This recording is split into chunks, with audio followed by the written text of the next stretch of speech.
बिस्मिल्लाहिर्रहमानिर्रहीम। अस्सलाम वालेकुम। आप सबको खुशामदीद हमारे चैनल में, और हम उम्मीद करते हैं कि आप सब लोग खैरियत से होंगे और अल्लाह ताला से दुआ करते हैं कि अल्लाह ताला आपको हमेशा और हर जगह खैर आफियत से रखें। माह ज़िलहज में 2 नफल पढ़ें और जन्नत में अपना मुकाम देखें। ज़िलहज इस्लामी साल का 12वां महीना है। हज़रत अबू सईद फरमाते हैं कि नबी करीम सल्लल्लाहु अलैहि वसल्लम ने इरशाद फरमाया कि तमाम महीनों का सरदार रमज़ान का महीना है और तमाम महीनों में हुर्मत वाला महीना ज़िलहज है। हज़रत उमर फारूक रज़ी अल्लाह ताला अन्हो ने ज़िलहज के महीने में इस्लाम कबूल किया। हज़रत अस्मानी गनी रज़ी अल्लाह ताला अन्हो की शहादत का वाक़या भी ज़िलहज के महीने में ही पेश आया। माह ज़िलहज के 10 दिनों की फजीलत बहुत ज़्यादा है। इस मुबारक महीने के पहले अशरे की फजीलत व अज़मत के बारे में कहा जाता है, जो कोई इन 10 दिनों की इज्जत करता है, अल्लाह ताला उसको 10 चीज़ें अता फरमा कर उसकी इज्जत अफजाई करता है।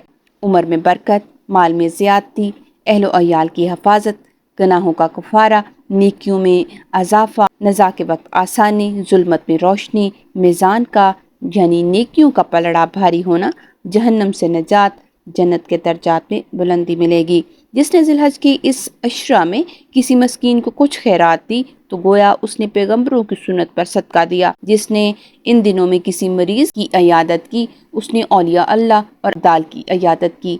जिसने किसी जनाजे में शिरकत की उसने गोया शहीदों के जनाजे में शिरकत की। जिसने इस अशरा में किसी मुसलमान को लिबास पहनाया तो उसको परवरदिगार आलम अपनी तरफ से खलअत पहनाएगा। जो किसी यतीम पर मेहरबानी करेगा उस पर अल्लाह ताला अर्श के नीचे मेहरबानी फरमाएगा। जो शख्स किसी आलम की मजलिस में इस अशरा में शरीक होगा तो गोया उसने अम्बिया और मुरसलीन की मजलिस में शिरकत की। अब हम बात करते हैं कि इस माह मुबारक में आप कौन कौन से वज़ाइफ, कौन से अमाल, कौन से नवाफिल अदा कर सकते हैं। ज़िलहज की पहली शब के नवाफिल। ज़िलहज के महीने की पहली शब को चाहिए कि 2 रकत नफल नमाज इस तरह पढ़ें कि हर रकत में सूरत फातिहा के बाद एक बार सूरह अल काफिरून पढ़ें। इंशाअल्लाह सवाब अजीम हासिल होगा। ज़िलहज के शब जुमा का खास अमल, जो कोई ज़िलहज की पहली जुमेरात को बाद नमाज इशा 2 रकत नमाज नफल इस तरह से पढ़े कि हर रकत में सूरत फातिहा के बाद एक मरतबा सूरह कौसर और एक मरतबा सूरह इखलास नहायत तवज्जो और यकसुई के साथ पढ़े तो इंशाअल्लाह उसे इस दुनियावी जिंदगी में ही जन्नत में अपना मकाम दिखा दिया जाएगा।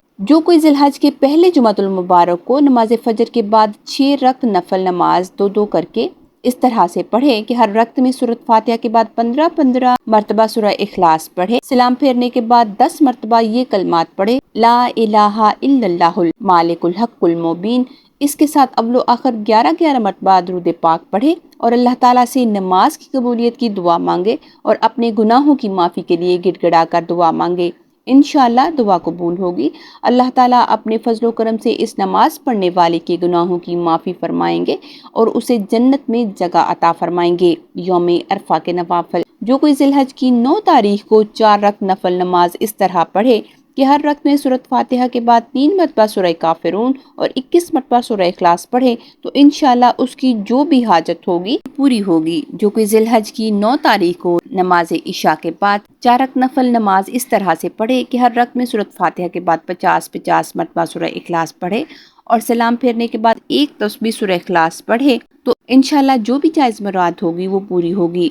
कुर्बानी का सवाब। ईद उल अज़हा के दिन नमाज ईद की अदायगी के बाद 2 रकत नफल नमाज इस तरह से पढ़ें कि हर रकत में सूरत फातिहा के बाद 5-5 मरतबा सूरह शम्स पढ़ें तो बफज़ल बारी ताला उसको हज का सवाब हासिल होगा। आप भी इन अमाल को ज़रूर कीजिएगा माह ज़िलहज में, ताकि आप भी अल्लाह ताला का अजीम अजर सवाब हासिल कर सकें। अपने प्यारों को भी इन अमाल के बारे में बताइए ताकि वो भी इससे फ़ायदा हासिल कर सकें। जज़ाकल्लाह।